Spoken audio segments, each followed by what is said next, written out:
उत्तर में विराजते बद्रीनाथ धाम जी, दक्षिण में रामेश्वरम धाम, पूर्व में जगन्नाथपुरी धाम है, पश्चिम में है द्वारिकापुरी धाम। हर धाम की है अपनी महिमा, हर धाम सबसे महान। कुछ को निर्मित किया हरि विष्णु ने, प्रभु राम ने किया कुछ का निर्माण। दोस्तों नमस्कार, और अब मैं ले चलता हूँ आपको आज चार धाम की यात्रा पर। तो सबसे पहले बद्रीनाथ धाम।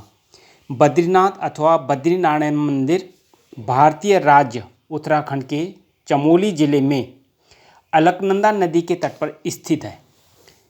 यह स्थान सर्वाधिक पवित्र स्थानों में से प्राचीन मंदिर है, जिसका निर्माण 7वीं से 9वीं सदी में होने के प्रमाण मिलते हैं। यह स्थान हिमालय पर्वतमाला के ऊंचे शिखरों के मध्य गढ़वाल क्षेत्र में समुद्र तल से लगभग 3100 मीटर की ऊंचाई पर स्थित है। ठंडा अधिक होने के कारण मंदिर वर्ष के 6 महीनों मई से लेकर के अक्टूबर तक के लिए खुला रहता है। बद्रीनाथ मंदिर में विष्णु भगवान जी के रूप में बद्रीनारायण की पूजा होती है।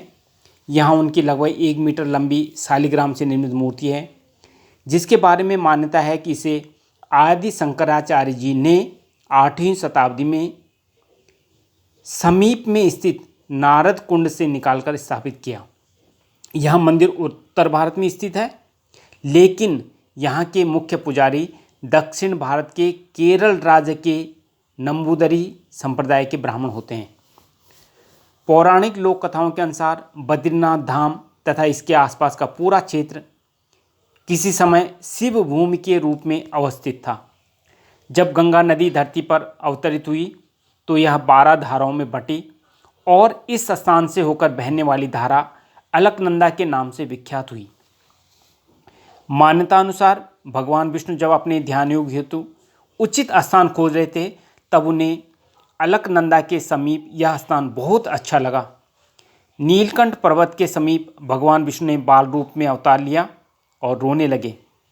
उनका रुदन सुनकर माता पार्वती का हृदय द्रवित हो उठा और उन्होंने बालक के समीप उपस्थित होकर उसे मनाने का प्रयास किया।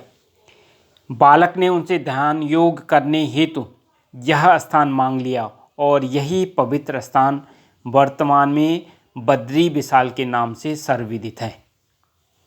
तो दोस्तों अब चलते हैं द्वारका धाम। द्वारका भारत के गुजरात राज्य के देवभूमि द्वारका जिले में स्थित एक प्राचीन नगर है। द्वारका गोमती नदी और अरब सागर के किनारे ओखा मंडल प्रायद्वीप के पश्चिमी तट पर बसा हुआ है।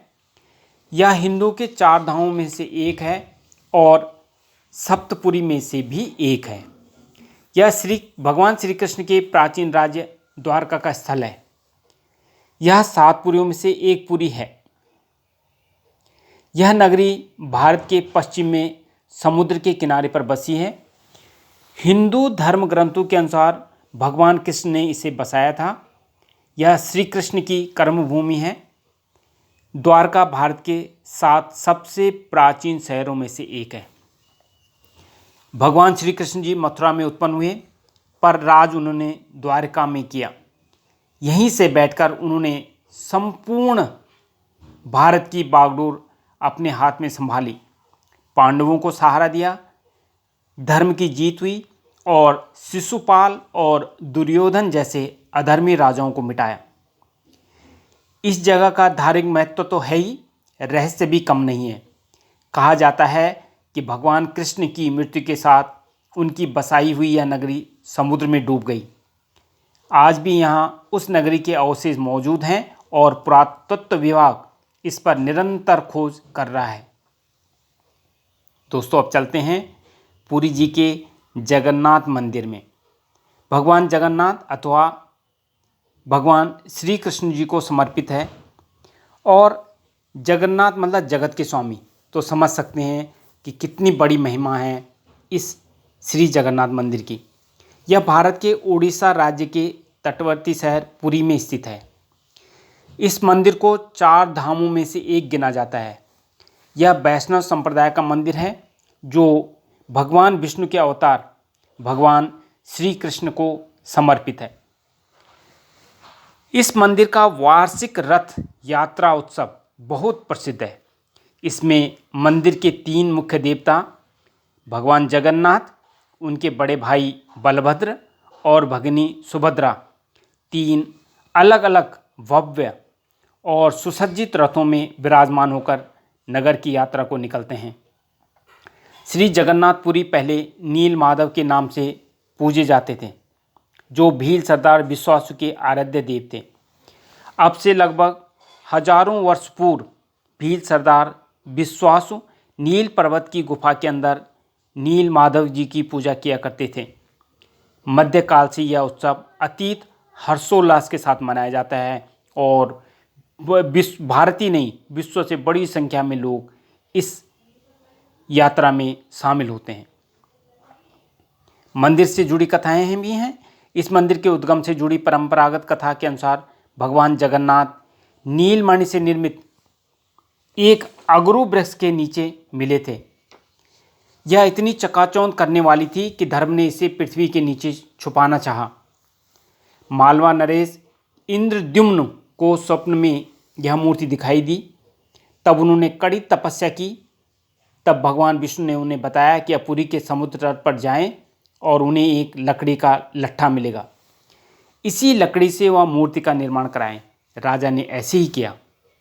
उसके बाद राजा को भगवान विष्णु और भगवान विश्वकर्मा बढ़ई कारीगर और मूर्तिकार के रूप में मिले। उन्होंने शर्त रखी कि वे 1 माह में मूर्ति तैयार कर देंगे, परंतु तब तक कमरे में बंद रहेंगे और राजा या कोई भी उस कमरे के अंदर नहीं आएगा। जब कई दिनों तक कोई भी आवाज़ नहीं आई तो उत्सुकता बस राजा ने कमरे में झांका और वहाँ से वृद्ध कारीगर द्वार खोलकर बाहर आया और राजा से बोला कि मूर्तियाँ अभी अपूर्ण हैं, उनके हाथ अभी नहीं बने हैं। राजा को बहुत दुख हुआ, पर मूर्तिकार ने बताया कि यह सब दैववश हुआ है और यह मूर्तियाँ ऐसे ही स्थापित होकर पूजी जाएंगी। तब वहीं तीनों भगवान जगन्नाथ, बलभद्र और सुभद्रा की मूर्तियाँ मंदिर में स्थापित की गईं। चलिए दोस्तों, अब चलते हैं रामेश्वरम। रामेश्वरम हिंदुओं का एक पवित्र तीर्थ है। यह तमिलनाडु के रामनाथपुरम जिले में स्थित है। यह तीर्थ हिंदुओं के 4 धामों में से एक है। इसके अलावा यहाँ स्थापित शिवलिंग 12 द्वादश ज्योतिर्लिंगों में से भी एक माना जाता है। भारत के उत्तर में काशी जी की जो मान्यता है, वही दक्षिण में रामेश्वरम जी की भी है। रामेश्वरम चेन्नई से लगभग 425 मील दक्षिण पूर्व में है। यह हिंद महासागर और बंगाल की खाड़ी के चारों ओर से घिरा हुआ एक सुंदर शंख के आकार का द्वीप है। बहुत पहले यह द्वीप भारत की मुख्य भूमि से जुड़ा हुआ था, परंतु बाद में सागर की लहरों ने इसको काट डाला और यह पानी से घिरा हुआ एक टापू बन गया। यहाँ भगवान राम ने लंका पर चढ़ाई करने से पूर्व पत्थरों के सेतु का निर्माण करवाया था, जिस पर चढ़कर वानर सेना लंका पहुंची और वहां विजय पाई। बाद में राम ने विभीषण के अनुरोध पर धनुषकोटि नामक स्थान पर यह सेतु तोड़ दिया था। आज भी 48 किलोमीटर लंबे आदि सेतु के अवशेष सागर में दिखाई देते हैं। बताया जाता है कि आज से लगभग 400 वर्ष पहले कृष्णप्पन नायकन नाम के एक राजा ने पत्थर का बहुत बड़ा पुल बनवाया था। अंग्रेजों के आने के बाद इस पुल पर रेल का पुल बनाने का विचार हुआ। जर्मन इंजीनियर की मदद से इस पर रेल का एक सुंदर पुल बनवाया गया। इस समय यही पुल रामेश्वरम को रेल सेवा द्वारा जोड़ता है। यह पुल पहले बीच में जहाज़ों के निकलने के लिए खुला करता था। इस स्थान पर दक्षिण से उत्तर की ओर और हिंद महासागर का पानी बहता दिखाई देता है। सागर के शांत बहाव को देखकर यात्रियों को ऐसा लगता है मानो वह किसी बड़ी नदी को पार कर रहे हों। रामेश्वरम के विख्यात मंदिर की स्थापना के बारे में रोचक कथाएं भी कही जाती हैं।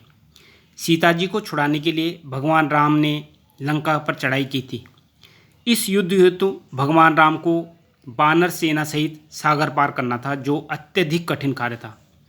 तब श्री भगवान राम ने युद्ध कार्य में सफलता हेतु उनके आराध्य भगवान शिव की आराधना के लिए समुद्र किनारे की रेत से शिवलिंग का अपने हाथों से निर्माण किया। तभी भगवान शिव स्वयं ज्योति स्वरूप प्रकट हुए और उन्होंने इस लिंग को ही श्री रामेश्वरम की उपमा दी। इस युद्ध में रावण के साथ उसका पूरा राक्षस वंश समाप्त हो गया और अंततः सीता जी को मुक्त कराकर भगवान श्री राम वापस लौटे। यह बात अभी आप सभी भी जानते हैं कि रावण साधारण राक्षस नहीं था। वह महर्षि पुलत्स्य का वंशज और वेदों का ज्ञानी और साथ में शिव जी का बहुत बड़ा भक्त था। भगवान श्री राम को उसे मारने के बाद बड़ा खेद हुआ। ब्रह्म हत्या पाप के प्रायश्चित के लिए भगवान श्री राम ने युद्ध विजय के बाद रामेश्वरम जाकर पूजन किया। इस शिवलिंग को काशी विश्वनाथ के समान मान्यता देने हेतु उन्होंने हनुमान जी को काशी से एक शिवलिंग लाने को कहा। हनुमान जी बड़े वेग से आकाश मार्ग से चल पड़े और शिवलिंग लेकर आए। यह देखकर भगवान श्री राम बहुत प्रसन्न हुए और रामेश्वरम ज्योतिर्लिंग के साथ काशी के लिंग की भी स्थापना कर दी। छोटे आकार का यही शिवलिंग रामनाथ स्वामी भी कहलाता है। ये दोनों शिवलिंग इस तीर्थ के मुख्य मंदिर में आज भी पूजित हैं। यही मुख्य शिवलिंग ज्योतिर्लिंग है।